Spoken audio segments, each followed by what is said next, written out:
হঠাৎ করে যে আমার সঙ্গে এত বড় একটা বিপদ হয়ে যাবে কখনো ভাবতে পারিনি বন্ধুরা। তো দেখো বিড়ালটাকে কোলে নিয়ে কীভাবে আমি বিড়ালের কামড়টা খেলাম।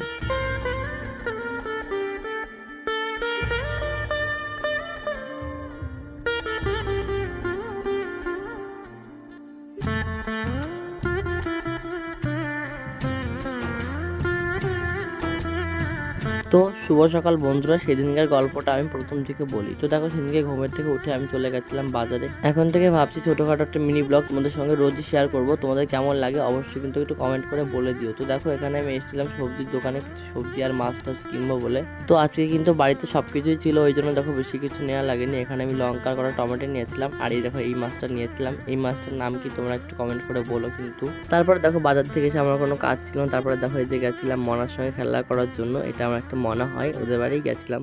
আর মনাটা দেখো এখন ক্যামেরা দেখে কি করে।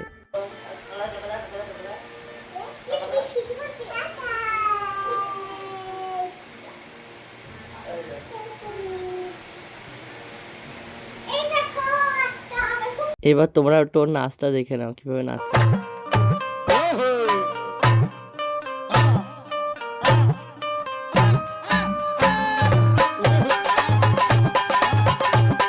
এবার তোমরা একটা মজার জিনিস খেয়াল করো, এখানে দেখো আমি এসে পুতুলটাকে দেখাচ্ছিলাম বলে ও কিন্তু এখানে এসে আমার মতো করে পুতুলটাকে দেখাচ্ছিল, এই দেখো।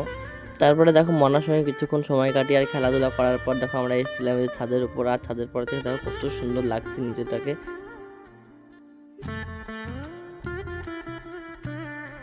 আর এখানে দেখো ছাদের উপর কত সুন্দর সুন্দর ফল ধরে আছে। এটা কি ফল বলো তো বন্ধুরা? এটা কিন্তু কমলা লেবু। আর উপরে দেখো কত সুন্দর সুন্দর ফুল ফুটেছিল। তারপরে দেখো বন্ধুরা আমরা চলে এসেছিলাম ওখান থেকে বাড়ি। আর বাড়ি এসে দেখো আমাদের এখানে বিড়ালটার কি অবস্থা, ও এমন ভাবে ঘুমাচ্ছে দেখো বন্ধুরা। আমি তো ভাবলাম ওর কি না কি হয়ে গেছে। এটা কিন্তু আমাদের বাড়িতে পোষা বিড়াল না, পাড়ার একটা বিড়াল, আমাদের বাড়িতে এসেই থাকে।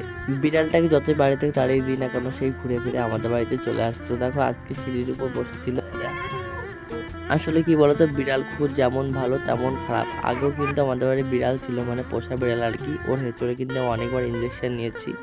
এখন কিন্তু বলতে গেলে আমাদের বাড়ি বিড়াল কুকুর কিছুই নেই। আর এটা কিন্তু পাড়ার বিড়াল, আগেই বললাম। ওই কিন্তু আমাদের বাড়ি আসে আর কি। আসে বলতে রাত্রেবেলা খাওয়ার জন্যই আসে আর কি। মানে রাত্রেবেলা যে ভাত টাত থাকে ওকে দিয়ে দিই, ও সেগুলোই খায়।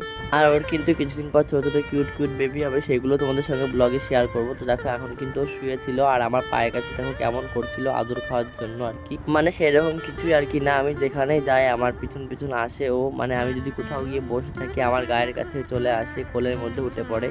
এবার ধরো কোনো জিনিস তোমার পছন্দ না কিন্তু বারবার তোমার কাছে চলে যায়, মানে তুমি না চাইতেও চলে যায়। এবার দেখবা তার প্রতি একটা আলাদা রকমের ভালোবাসা চলে আসে। কিন্তু আমার ক্ষেত্রেও কিন্তু ঠিক তেমনই। আগেও কিন্তু আমি বিড়ালের হেঁচড় খেয়েছি, সেই কারণে আমি কিন্তু বিড়াল আর পছন্দ করতাম না। কিন্তু এ এসে এমন করে যে পছন্দ না হয় আর কি করবো বলো। আসলে কিন্তু আমাকে সেভাবে কামড় দিতে চায়নি, আর দাঁতগুলো কিন্তু সামান্যভাবে বসেনি। আসলে ওর খুব ঘুম পাচ্ছিল, যে কারণে আমাকেও বিরক্তি হয়ে কামড় দিতে গেছিল। তো আজকের মতো মিনি ব্লগটা আমি এখানে শেষ করলাম। কেমন হলো তোমরা সবাই একটু কমেন্ট করে জানিও। দেখা হচ্ছে অন্য কোনো ভিডিওতে, ততক্ষণ ভালো থাকো, টাটা।